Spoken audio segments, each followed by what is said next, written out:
Parshat Balak. Parshat Balak includes one of the most memorable Pesukim lines of Torah in all of Torah. But before we get to there, how about a little Torah update? This week's Torah portion, Balak, begins with a prophet for hire named Bilam riding into Moab on his she-donkey. I hesitate to use the word ass because I'm so used to studying this with teenagers. And you don't want to use that word because that blows the entire study session. In a satirical account, describes how a local non-Israelite prophet named Bilam and diviner is forced by Yud-Heh-Vav-Heh to bless Israel instead of cursing them. Bilam is a consultant to the king Balak, the king of Moab, who wants to help defeat the Israelites. Bilam has reputed powers to bless and to curse. And he accepts the commission to curse the Israelites. Oh, what a good job and opportunity this is made to make some bucks. While it's true that one of his curses comes out as a famous and beloved blessing, Ma tovu ohalecha Yaakov mishkenotecha Yisrael. And there it is, right there. Bilam's strategy is to identify the source of the strength of the Israelites. And their weakness, to find their Achilles heel.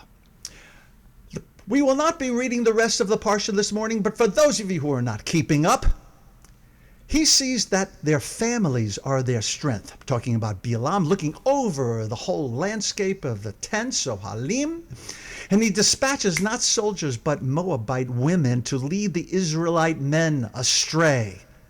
The ensuing shameful orgy and religious desecration draws divine punishment in the form of a plague, and the plague ends with Pinchas, coming attraction for next week and the end of this parsha. The zealous grandson of the high priest Aharon slays two of the conspicuous offenders, but Bilam will also come to his untimely end. I mentioned earlier that I'm dedicating this Devar Torah to the memory of the late Chazan Jack Kessler, who wrote this musical setting for Ma Tovu. Ma Tovu Ohalecha Ohalecha Yisrael Yaakov Mishkenotecha Yisrael Mishkenotecha Yisrael.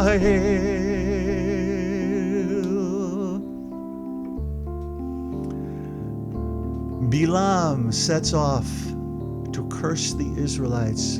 And on his way in a narrow passageway, he stops. Well, actually, his donkey stops. Oh, because in the donkey's way, as only the donkey can see, there is a fiery angel holding a sword, stopping Bilam from going and cursing the Israelites. What are you doing to me? He says to his donkey, and he strikes the donkey 3 times. V'yiftach Adonai et pi haton. And then, if you think Torah does not have a sense of humor, this is your parsha. Yud-Heh-Vav-Heh opened the ass's mouth. Vatomer leVilam, Mesita lecha. What are you doing to me? Ki hikitani zeh shalosh regalim. You've beaten me 3 times. What have I done to you? Of course, Bilam doesn't see what the donkey sees.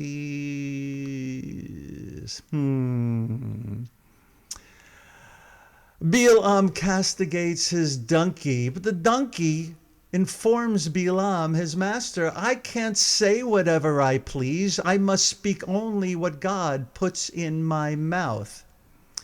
And because Jay is here, I would not want to disappoint Jay by leaving out mention of the other famous talking donkey, and I'm, of course, referring none other to this one.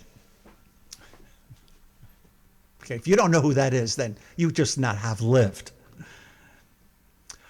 Ma tovu ohalecha, ma tovu ohalecha, Yaakov, mishkanotecha, Yisrael. Instead of cursing the Israelites when he gets to the overlook, Bilam does the opposite. He blesses the Israelites with ma tovu ohalecha. How goodly, how fair are your tents, O Jacob, your dwellings, Yisrael, ma tovu.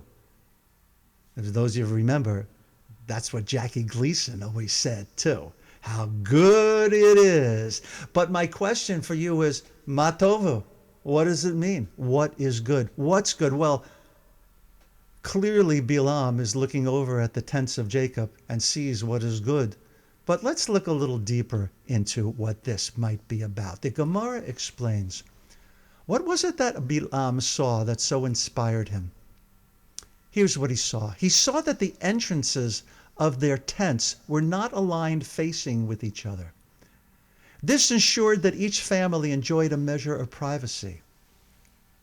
And he said, if this is the case, these people are worthy of having the divine presence rest on them. Shekhinah.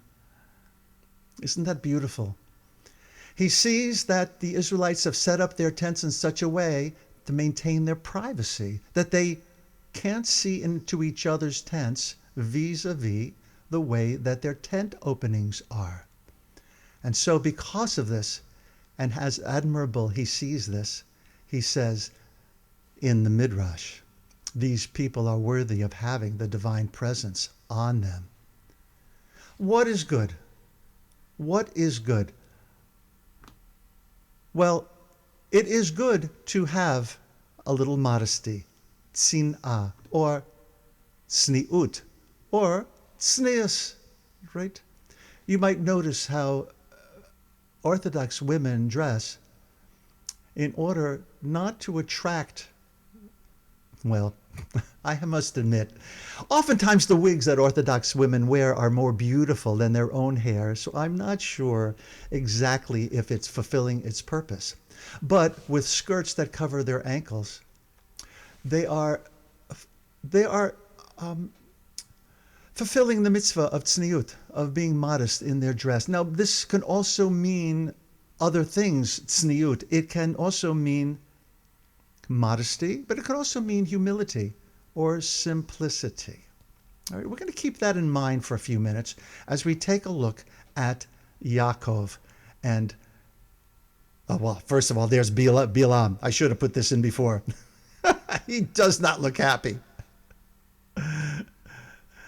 And there, of course, is Balak, the king of Moab. And he doesn't look happy either. And here is Bilam overlooking the tents. And here are the tents with their tent openings not looking out on each other. So, ma tovu alecha, how fair are your tents, O Jacob. Let's look at another place where this word ohel appears in relationship to Yaakov. If you remember, way back in Parshat Toldot, in describing Yaakov and describing Jacob, it describes Jacob as an ish tam, Yoshev Ohalim. He was a mild man, a simple man, and he dwelled in tents. There are the tents, and again. What was he doing in the tents? Well, there are many commentaries that say he was studying Torah. And our modern day, or not so modern, going back a long time, we are invited to study Torah in Chevruta, right? In Chevruta. Why? Because, as Joni Mitchell sang so long ago, because two heads are better than one. Because when we study, we strike each other as metal strikes against metal, causing sparks. And we spark each other to learn more than one of us would do on our own. When we study Torah machloket l'shem hashamayim. This might come up if we disagree with each other, right? Now, Rabbi Sachs of blessed memory has this as a definition of machloket l'shem hashamayim. A machloket is an argument for the sake of truth. Both sides win. This is not a zero-sum game, for each is willing to listen to the views of the opposites, and thereby the conversation is enlarged. They don't use arguments, abuse, contempt, or disingenuous appeals to emotion. Each is willing, if refuted, to say, I was wrong. There is no triumphalism in victory, no anger or anguish in defeat. So in the same way that Bilam's mind, heart gets changed by what he sees, in Chevruta, our mind and heart might get changed by what we hear from our Chevruta, our study partner, right? Next week, Korach. There are arguments we are taught that are not for the sake of heaven. Those are the arguments of Korach and his followers, and we'll talk a little bit about that next week. But I hope I have drawn a picture of how a curse can turn to a blessing. How competitiveness as a zero-sum game can transform into cooperation where everybody wins.